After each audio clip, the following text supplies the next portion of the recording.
Ay, andyan na daw. Sinner. Oo, ready na daw Ayan, via ayan, ayan. Zoom Sige, si go. dating Senador Antonio Sonny Trillanes IV. Magandang hapon po. Good afternoon, Sentry. sir. Magandang hapon, Sandro at kay Miss Maan. Umpisahan na natin dahil nga nakasama nyo rin naman to sa Senado dati, itong si dating Senate President Alan Peter Cayetano. Actually, maraming ang eksena rin kayo noon dahil siya ba yung pinatayan nyo ng mic? Tama ba, Sentry? Yes, yes. Oo, ang nangyari kasi noon, nagpe-preside ng committee si then Senator Laila de Lima. Tapos hindi siya pinapasalita nito ni Senator Alan Cayetano. Tapos meron kasing master control yun eh. Nandoon yun sa chairman na pwede niyang ma-mute lahat. Kaso bago pa lang si Senator Laila noon, hindi pa niya alam yung control. So, yun na. Para makasalita yung chairman, pinatay ko yung mic niya. Ito po bang ganitong sitwasyon? Ikinagulat niyo po ba yung nangyari kahapon?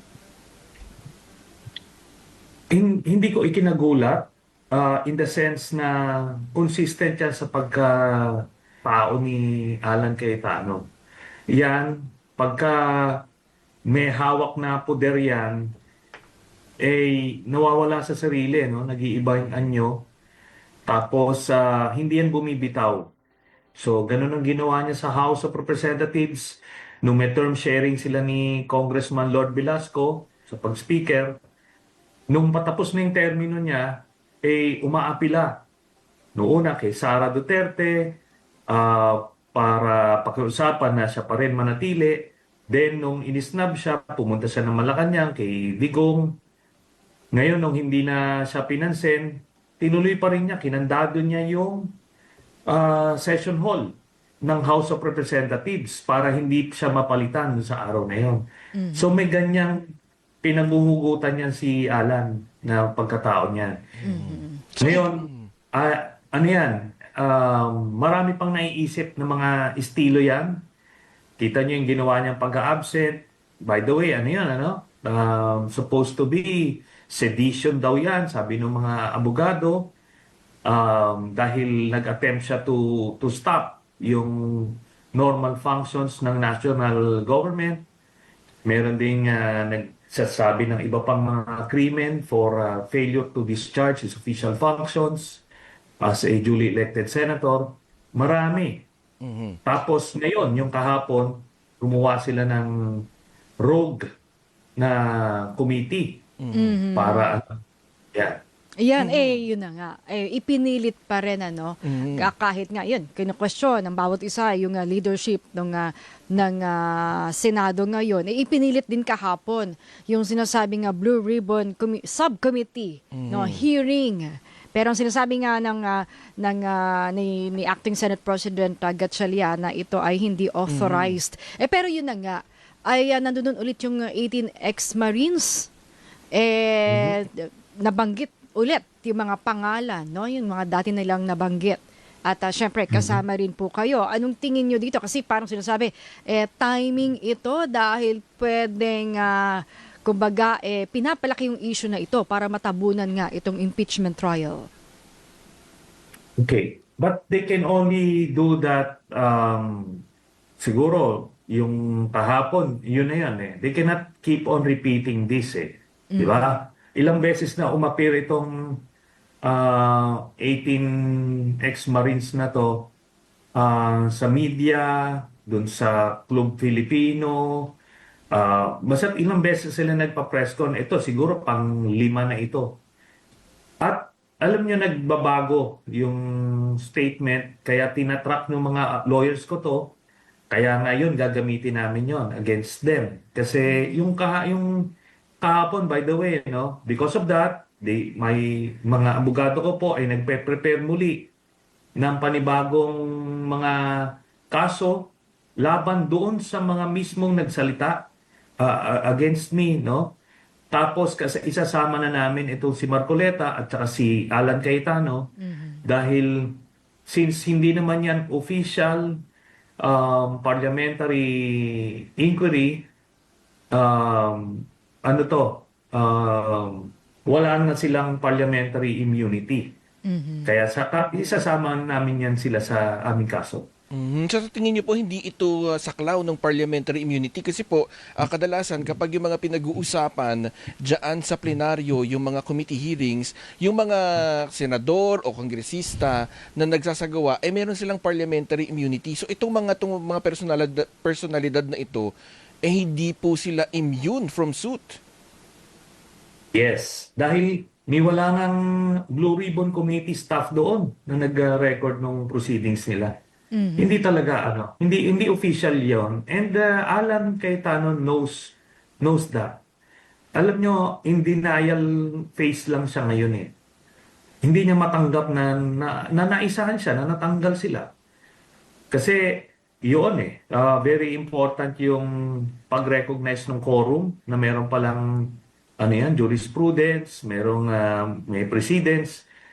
Kaya pagka nag-quorum na, ang unang ginawa, dineclare all positions vacant, doon pa lang mismo tanggal na siya. And by the way, nung mga nagte-12 na quorum, dyan sa Senado, senador silang dalawa, ni Senator Pia, pati si Senator Loren. And yet, hindi sila nagreklamo. At so wala na silang basis to do the same kasi hindi ka naman nagreklamo noon. Ba't ka magrereklamo ngayon kung yung position may nakasalalay? So immediately tanggal siya sa pwesto. Marami lang kasi sa media hindi naiintindihan nung dineclare all positions vacant tapos itinalagang Speaker pro tempore si Senator Win as concurrently acting Senate President siya. Yung ibang media personalities, ang pagkakaintindi nila, Senate President pa rin si Alan. Hindi na. Nung dineclare all positions vacant at walang nag-object, so inadopt yun, it was carried, tanggal na sila lahat sa pwesto. Tapos, yun na, nagtalaga na sila ng bagong set of officers. Yeah. Oo. Ito ngang issue sa Senate leadership as Senator Sentry, may isang guro na raw, no, na nag-file ng naghain na ng petisyon sa Korte Suprema para nga ipawalang bisa daw yung pagpapalit ng liderato diyan sa Senado, pati na rin yung PDP, no, Sentry. Kung titingnan natin, alam mo na kung kaninong kampo. I mean, 'di ba? Kasi pinapawalang bisa nga yung yung liderato ngayon, yung bagong liderato ngayon. So parang nagpapasaklolo na sa Korte Suprema Sentry, no? Etong issue dito sa Senate leadership. Nakita natin yan, talagang desperado na kasi gusto nilang pigilan yung July 6 na start ng impeachment trial. Lahat na ng ginawa na petition ng Duterte camp ginawa na. At ito na nga yung pinakang yung stunt nila Bato, nila Alan, hoping na madidiktahan nila yung tempo. Hindi pa rin Hindi pa rin nangyari. Kahapon, actually, may destabilization component yon. Napag-alaman namin na merong mga naghihikayat na mga retirees ng AFP, aktibo sila ulit, maghikayat ng mga active officers. Pati yung mga statements ng mga political leaders ng Duterte camp, naghihikayat ng mga active members ng AFP para mag-withdraw ng support. Tapos, ganun din, naghihikayat sila ng mga kababayan natin para magpuntahan daw sa Senado at maging parang sentro ng pagkilos leading to a people power. Kaso nga, take 4 na ito, take 5 na itong mga ex-Marines na ito na nakita nyo naman kung ano yung pinagsasabi. Lahat ng mga kumukontra sa Duterte camp, yun na yung sinabi na, no? Tapos itong sa ICC, para madungisan lang yung investigasyon at yung trial sa ICC, eh sinama na rin. Ngayon, naging 6 na maleta na ang sinabi. Tapos, nag-iiba yung location kung saan nagbibigay. Ang purpose nito talaga para lang, kasi napansin nila sa mga diehard supporters ni Duterte, kahit na anong sabihin mo, eh, pinahahawakan nila. Kahit na alam nilang fake news na ito, kasinungalingan na, eh, basta, gano'n na yan. Di ba? So, sa akin, ilang beses nila ginawa yan. Meron akong foreign bank account, sabi ni Digong. Napatunayan na hindi totoo. Binenta ko rin Scarborough Shoal. Sinabi ni Digong yan. Maraming naniwala dyan. Napatunayan na hindi totoo. Tapos, ano pa ba? Ang dami niyang mga allegations. Pati nga, si Senator Laila, ginawa ng kaso. Kaya pinaniwalaan yun ng mga supporters niya. Hanggang sa na-acquit. Pero walang consequence sa kanila eh. Kahit nagsisinungaling sila. So ngayon ito, magtapon sila ng ganyang aligasyon, kahit kanino, bahala na kung sinong maniwala. Ngayon, ano rito, hindi naman tayo matitinan dyan at sabi ko nga, papailan ko sila ng kaso, bali pangatlong kaso na ito. Sentry, sa tingin nyo, sinadya, parang ang nakikinikinita ko kasi dito, baka mamaya ma-hostage itong impeachment trial at magkaroon ng dahilan para nga hindi matuloy o kaya ay magkaroon ng kalituhan dahil pwede silang itong dalawang paksyon sa Senado pwedeng mag-hold ng sabay na impeachment trial at manindigan na sila yung impeachment court. Paano kaya yun? We expect that, we should expect the worst kay Cayetano, kay Alan. Gagawin niya yan, yung mga ganyang maniobra. Pero, maliwanag na yung Sergeant at Arms, ito na yung bago itinalaga. Pagka gumawa ng eksena si Alan na makakagulo ng order, pwede siyang ipakontempt at pwede siyang iditine ng Sergeant at Arms. Yun. Yan ang purpose nila. Para hindi pwedeng mag-disrupt ng proceedings. Para ba sa inyo, Sentry, tama lang ba na panghimasukan ng Korte Suprema itong issue sa leadership sa Senado? O dapat lang na kumbaga, resolbahin mismo sa loob ng Senado yung issue? Depende yan kung may tinatawag silang issue na pwedeng pasukan. Not necessarily yung process, pero kung merong issue sila nakikita na breach ng Constitution. So yan yung pagtalaga ng quorum, for example. Yan, kaso na desisyonan na mismo ng Korte Suprema dati, so pwede naman nilang i-revisit yun, pwede nilang i-affirm na ganun pa rin yung ruling nila, pwede nang baguhin. So, sige, kung ano yung magiging desisyon doon, yun ang mananaig. Di ba? Let's just hope that the Supreme Court will do the right thing kasi yun na yun eh. Yun na yung sila na mag-ultimate arbiter eh. Pero in the meantime, ang de facto Senate President ay si Senator Win Gatchalian. Ganun po yun. Yung mga officers doon, nakita nyo naman, ang sinunod ng mga empleyado, si Senator Win. Therefore, siya yung de facto Senate President. Nirecognize siya ng Malacanang, nirecognize ng House.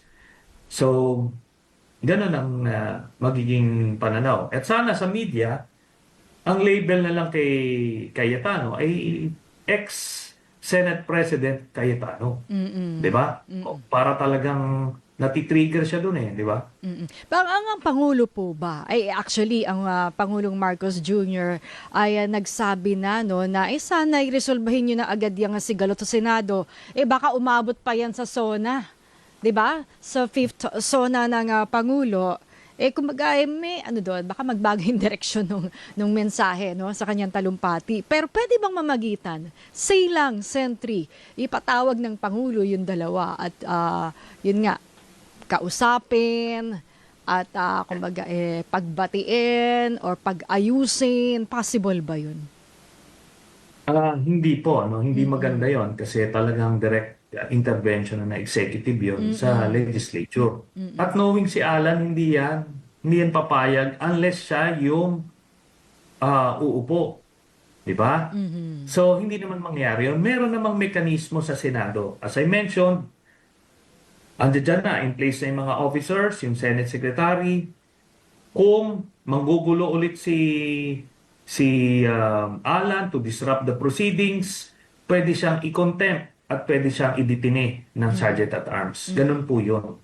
Pagka out of order ka na, at na-declare ka as out of order, i-detain ka. Ganun po yun. Yung kahapon kasi dahil, siguro mali lang yung handling nung, maling handling nung DILG kasi ando doon si Secretary John Vic eh. Magtataka ka naman bakit siya hinaharang niya mag-isa yung napakasimple kung sinarado nila yung mga gate sa harap at yung pedestrian gate lang yung ginamit para mas makokontrol nila yung pumapasok, di hindi pumasok, hindi nagkaganon-ganon yun.